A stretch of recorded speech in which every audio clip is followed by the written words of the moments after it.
BZ Ponzi scheme કૌભાંડનો મામલો સામે આવી રહ્યો છે તો આરોપી ભૂપેન્દ્ર ઝાલા હવે પોલીસના સકંજામાં છે। કૌભાંડી ભૂપેન્દ્રસિંહ ઝાલાની મહેસાણા જિલ્લામાંથી ધરપકડ કરાઈ હતી। આરોપી ઝાલા હાલ 7 દિવસના પોલીસ રિમાન્ડ પર છે। કૌભાંડ મામલે સીઆઈડી ક્રાઇમ દ્વારા તપાસનો દોર ચાલુ છે। પોન્સી સ્કીમમાં અત્યાર સુધી કેટલા રૂપિયા ઉઘરાવ્યા તેની તપાસ ચાલી રહી છે। ભૂપેન્દ્રસિંહ ઝાલાની સ્કીમમાં કોણ સંડોવાયેલ છે તે અંગે પૂછપરછ ચાલુ છે। કૌભાંડમાં હવે એક પછી એક રહસ્ય ખુલશે તેવી શક્યતા પણ રહેલી છે। બીઝેડ પોન્સી સ્કીમ કૌભાંડનો મામલો સામે આવી રહ્યો છે। મહાઠગ ભૂપેન્દ્રસિંહ ઝાલા હવે પોલીસના સકંજામાં છે। કૌભાંડી ભૂપેન્દ્રસિંહ ઝાલાની મહેસાણા જિલ્લામાંથી ધરપકડ કરાઈ હતી।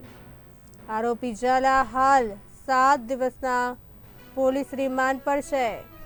કૌભાંડ મામલે સીઆઈડી ક્રાઇમ દ્વારા પૂછપરછ ચાલી રહી છે। પોન્સી સ્કીમમાં અત્યાર સુધી કેટલા રૂપિયા ઉઘરાવ્યા તેની તપાસ ચાલુ છે। ભૂપેન્દ્રસિંહ ઝાલાની સ્કીમમાં કોણ સંડોવાયેલ છે તે અંગે પૂછપરછ ચાલુ છે।